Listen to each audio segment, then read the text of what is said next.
PM Modi Israel की 2 दिवसीय यात्रा पर रवाना। इजराइल के पीएम बेंजामिन नेतन्याहू से करेंगे मुलाकात। वहीं पीएम मोदी इजराइल की संसद को भी करेंगे संबोधित। रक्षा समेत कई अहम मुद्दों पर होगी चर्चा। वहीं मुक्त व्यापार समझौते और आयरन डोम पर चर्चा संभव है। इजराइल की संसद को भी संबोधित करेंगे पीएम मोदी। रक्षा समेत कई अहम मुद्दों पर होगी चर्चा। मुक्त व्यापार समझौते और आयरन डोम पर भी चर्चा संभव है। पीएम मोदी इजराइल की 2 दिवसीय यात्रा पर रवाना। इजराइल के पीएम बेंजामिन नेतन्याहू से करेंगे मुलाकात। वहीं इजराइल की संसद को भी करेंगे पीएम मोदी संबोधित। रक्षा समेत कई अहम मुद्दों पर होगी चर्चा।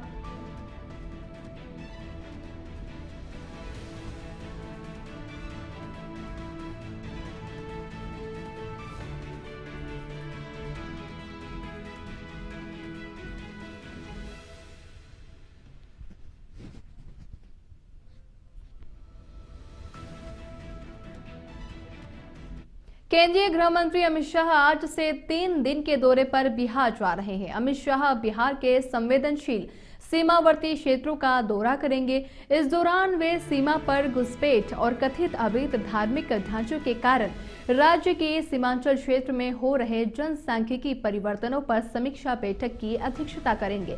अमित शाह 3 दिन सीमावर्ती क्षेत्रों में डेरा डालेंगे। इस दौरान वे 7 सीमावर्ती जिलों के जिला अधिकारियों, पुलिस अधीक्षकों और अन्य वरिष्ठ प्रशासनिक अधिकारियों के साथ विस्तृत चर्चा करेंगे। साथ ही कानून व्यवस्था की स्थिति और सीमा प्रबंधन का जायजा भी लेंगे।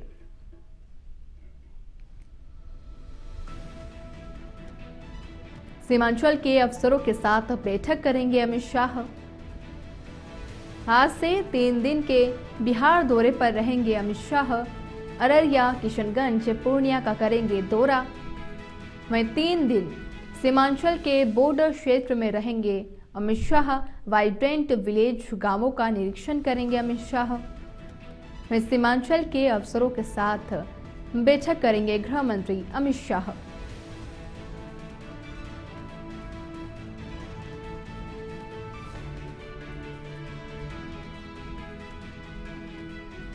वहीं उत्तर प्रदेश के मुख्यमंत्री योगी आदित्यनाथ विदेश दौरे पर हैं, जहां सिंगापुर के बाद अब वे जापान की राजधानी टोक्यो पहुंच चुके हैं, जहां उन्होंने Uttar Pradesh investment road show किया। इस दौरान उन्होंने जापान के इन्वेस्टर से भी मुलाकात की है, जहां टोक्यो में मित्सुबिशी एंड कंपनी के इंफ्रास्ट्रक्चर प्रोजेक्ट्स बिजनेस यूनिट के managing officer, chief operating officer Kazuku Shimizu और उनकी टीम के सीनियर सदस्यों के साथ मीटिंग की है।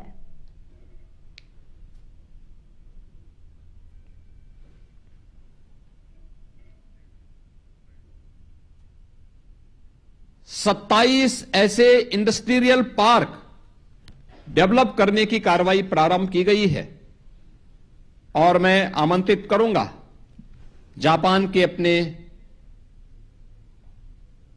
बिजनेस लीडर्स को कि वे उत्तर प्रदेश में आए, प्राइवेट इंडस्ट्रियल पार्क के कार्यक्रम को आगे बढ़ाने में अपना योगदान दें। और मुझे बताते हुए प्रसन्नता है कि एयर कनेक्टिविटी में जितनी बड़ी सफलता उत्तर प्रदेश ने प्राप्त की है, पिछले 9 वर्ष के अंदर उत्तर प्रदेश के अंदर 16 डोमेस्टिक, 4 इंटरनेशनल एयरपोर्ट संचालित किए हैं और भारत का सबसे बड़ा international airport, Noida international airport, बहुत शीघ्र संचालित होने वाला है। वहीं भजनलाल कैबिनेट की बैठक आज दोपहर 1 बजे सीएमओ में होगी बैठक। कई अहम फैसलों पर लग सकती है मुहर। पीएम मोदी के दौरे को लेकर भी होगी चर्चा। वहीं पंचायत चुनावों के मद्देनजर कई अहम फैसलों पर मुहर संभव है। आज महत्वपूर्ण कैबिनेट बैठक है। भजनलाल कैबिनेट की बैठक आज है, दोपहर 1 बजे सीएमओ में होगी ये बैठक। कई अहम फैसलों पर लग सकती है मुहर। वहीं साथ ही पीएम मोदी के दौरे को लेकर भी होगी चर्चा। पंचायत चुनावों के मद्देनजर कई अहम फैसलों पर मुहर संभव है।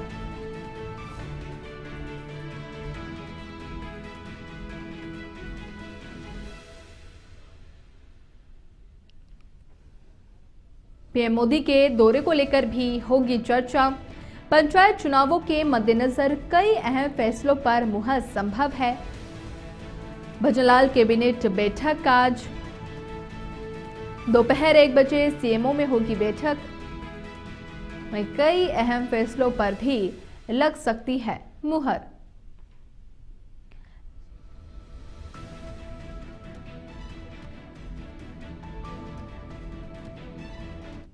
पाली के सोजत में बच्चा चोरी के शक में मां बेटे की पिटाई। गोंद बेचने आई महिला पर लोगों ने लाठियों से हमला किया है।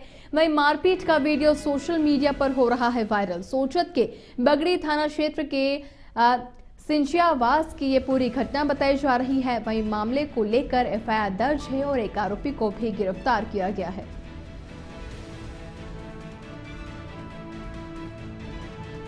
पाली के सोजत में बच्चा चोरी के शक में मां और बेटे की पिटाई की गई है। गोंद बेचने आई महिला पर लोगों ने लाठियों से हमला किया है। मारपीट का वीडियो भी सोशल मीडिया पर इस समय जमकर वायरल हो रहा है। सोजत के बगड़ी थाना क्षेत्र के सिंचियावास की पूरी घटना है। वहीं मामले को लेकर एफआईआर दर्ज की गई है। एक आरोपी की गिरफ्तारी भी यहां दर्ज की गई है।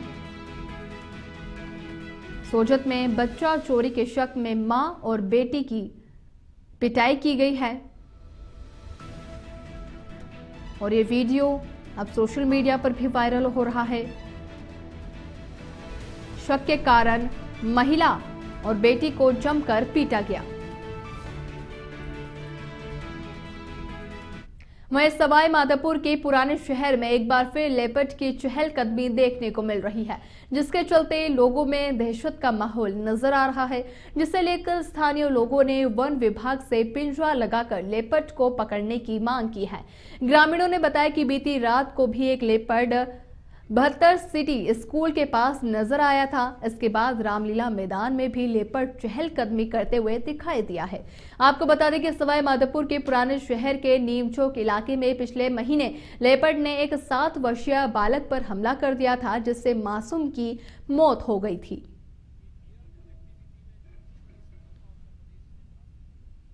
वहीं लेपर्ड के मूवमेंट से लोगों में भी दहशत का माहौल है। सवाई माधोपुर से खबर, रामलीला मैदान में चहलकदमी करता नजर आया लेपर्ड। वहीं ग्रामीणों ने वन विभाग से की है लेपर्ड को पकड़ने की मांग।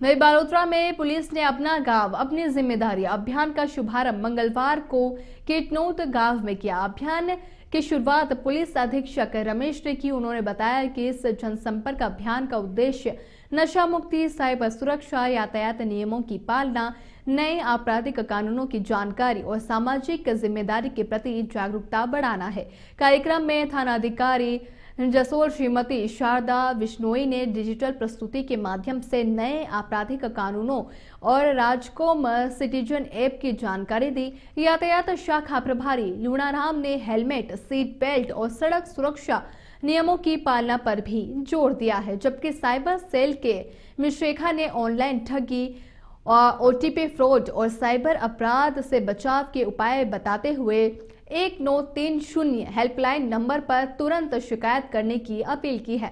वहीं स्थानीय विद्यार्थियों ने नशा मुक्ति और सुरक्षित गांव बनाने की शपथ दिलाई गई।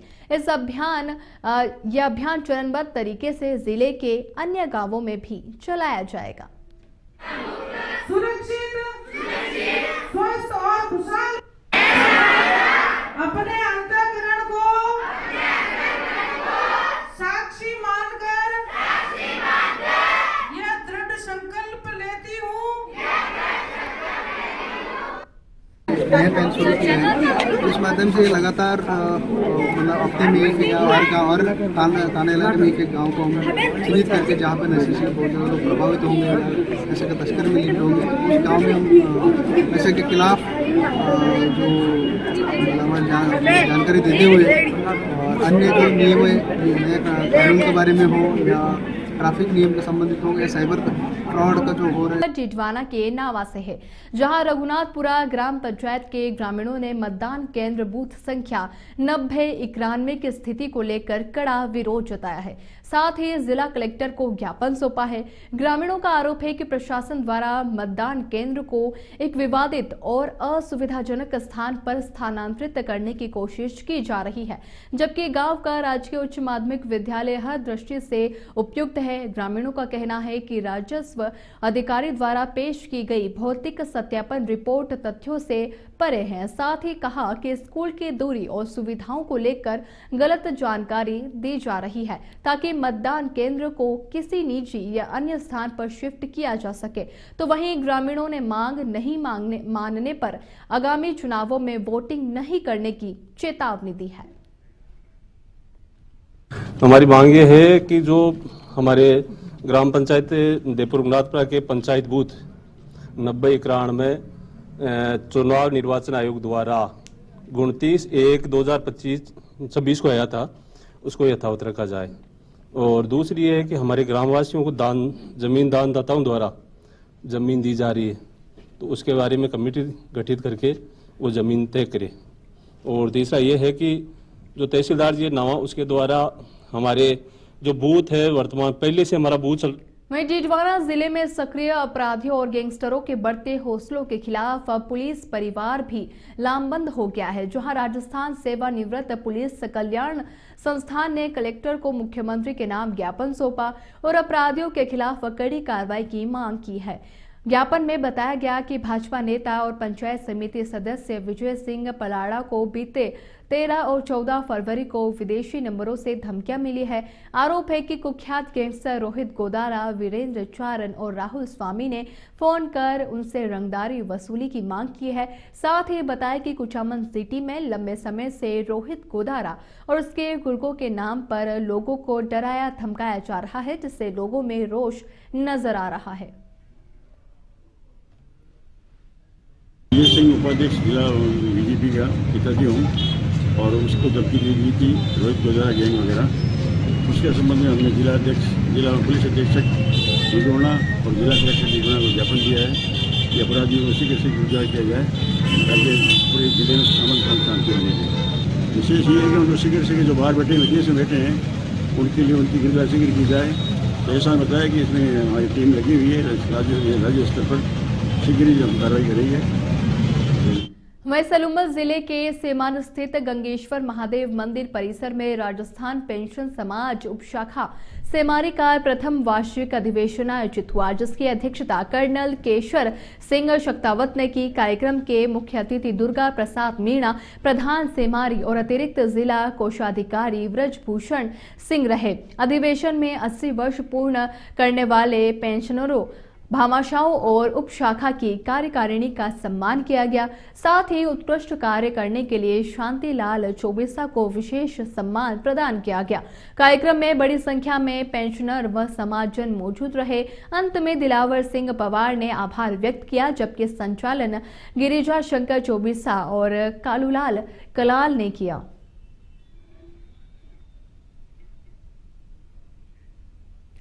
पाली से खबर है, जहां पाली के सोजत में बच्चा चोरी के शक में मां बेटी की पिटाई।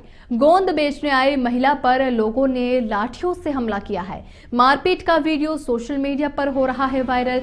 सोजत के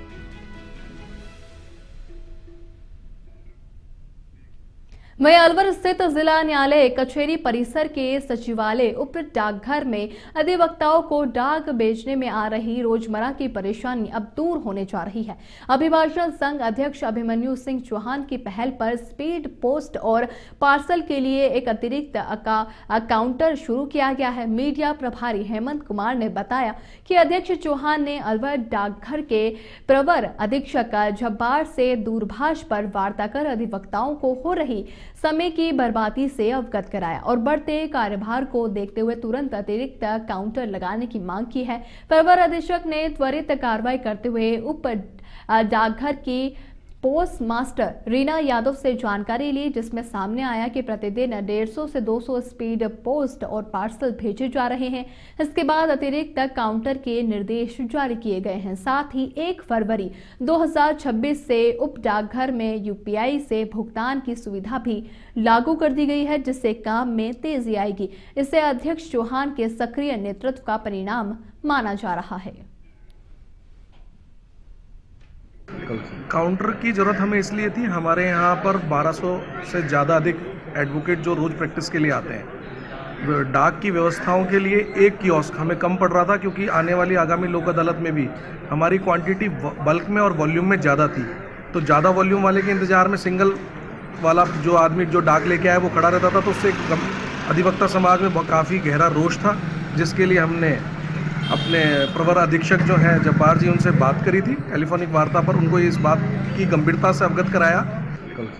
वहीं नोएडा के थाना इकोचेक प्रथम क्षेत्र में हुई सनसनीखेज हत्या के मामले में पुलिस और हत्यारोपी के बीच मुठभेड़ हो गई। ग्राम लुक्सर निवास से नितिन की गोली मारकर हत्या के बाद पुलिस ने त्वरित कार्रवाई करते हुए आरोपी की तलाश शुरू की है। लोकल इंटेलिजेंस की सूचना पर ग्राम पुआरी में घेराबंदी की गई, जहां आरोपी मोनू ने पुलिस पर फायरिंग कर दी। जवाबी कार्रवाई में आरोपी गोली लगने से घायल हो गया। उसके कब्जे से अवैध तमंचा, 2 जिंदा कारतूस और खोखा बरामद हुआ है। वहीं घायल आरोपी को अस्पताल में भर्ती कराया गया है। वहीं एडीसीपी सुधीर कुमार ने कार्रवाई की जारी दी है। आज दिनांक 24 फरवरी 2026 को सुबह थाना इकोटेक प्रथम के ग्राम लुक्सर में एक व्यक्ति नितिन सन ऑफ हीरे की गांव के ही लोगों ने पुरानी बातों को लेकर गोली मारकर हत्या कर दी। पुलिस को सूचना मिलने पर पुलिस ने तत्काल एफआईआर पंजीकृत किया तथा